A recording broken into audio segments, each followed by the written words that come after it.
Hey Willa, hope you're having a good weekend.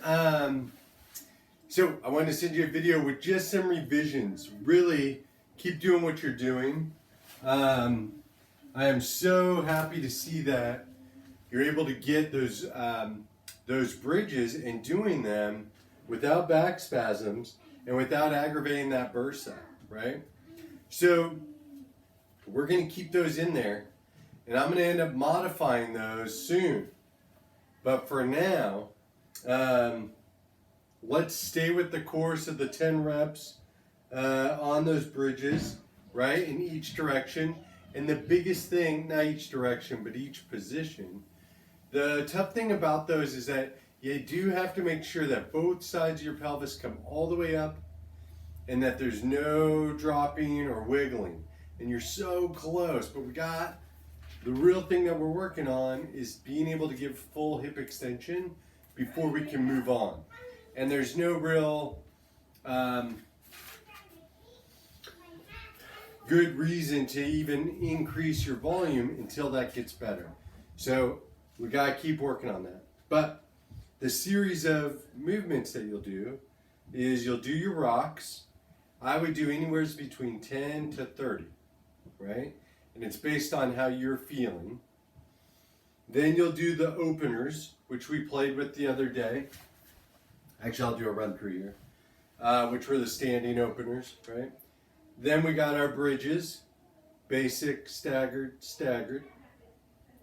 Then we got our archer, and you could do that, standing, or you could do it sitting, but really being able to pull that elbow back. Don't let the shoulder shrug up.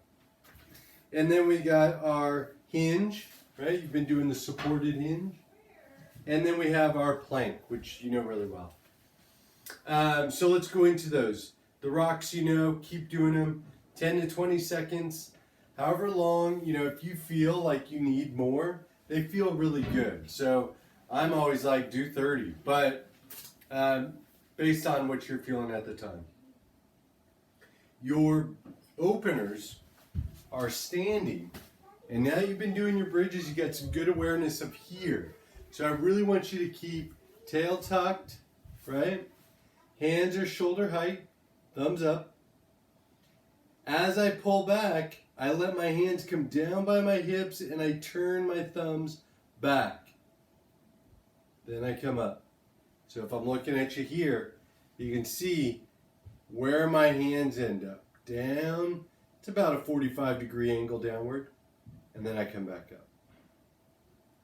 And I would do 10 of these. But you're really trying to open up your chest and squeeze your shoulder blades together without doing it from the low back.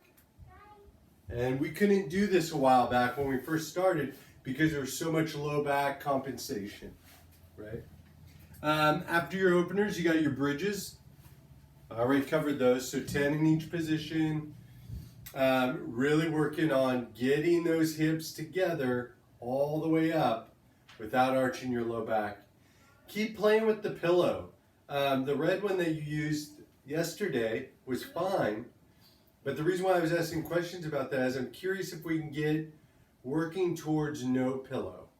Right? I'm not worried about discomfort on the back of the head. It's more of, it puts you into this kind of neck. So keep lengthening the back of your neck while you do the moves. Archer row, totally fine. You know it well, right? Get in that row, but when you pull back, don't let the shoulder hike up. You gotta keep it down. And I also think of keeping my elbow in. I don't want it to flare out. I want to keep it in as I pull. And that's going to work right kind of in the middle of the shoulder blades and out to the lower portion of it. Okay? Then we got our hinge, and this is the one I really wanted to talk about today. So right now you're doing supported. Let's say this is my table or my counter. And you're doing awesome. You're going from full stand to hinge and back. So I think that's been looking great. If you stay with the supporting, keep work on getting level to the floor. And remember, it's your hips go back. right? It's not that I'm reaching down. I should see and feel my hips go behind my heels, right? If that gets too easy and you're getting level to the floor, the next step is to go unsupported. And that might be, a start could be hands on thighs, so it'd look like this. And then back up. Okay? So I would start playing with that. For that one, we were doing 10 reps as well. Work from the supporting into that unsupported little by little. And then we had our plank. And that one, we're going to keep in. You were saying that sometimes at 20 seconds, it starts to aggravate that bursa. So we definitely don't want that to happen. So if it stays like that, then we'll be better off just adding a whole separate set of 20 seconds, right? Rather than increase the time. But if it doesn't irritate the bursa, then I would like to increase the time to 25 seconds. You know, slowly inching up that core stability to be able to hold for, 30, 45, and even a minute. But it's got to be slow and steady, and we don't want to irritate the bursa. So, if going to 25 seconds is doable and it doesn't irritate, great. If it does, stick with 20 seconds, and when you're all done with the workout, you'll just do one more 20-second hold. Okay? Outside of that, Willa, the way we did this is that you start up with the rocks, right? You work in that order all the way down one time through. Rest for about 30, maybe even a full minute. You go back to the beginning and you do them all again. Rest again, and then go back up for one final. So you're going through them 3 times.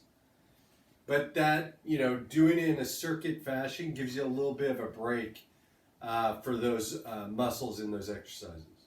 So give it a try. Let me know. I think we have 2:30 next Friday. I look forward to seeing you then. Okay, bye-bye.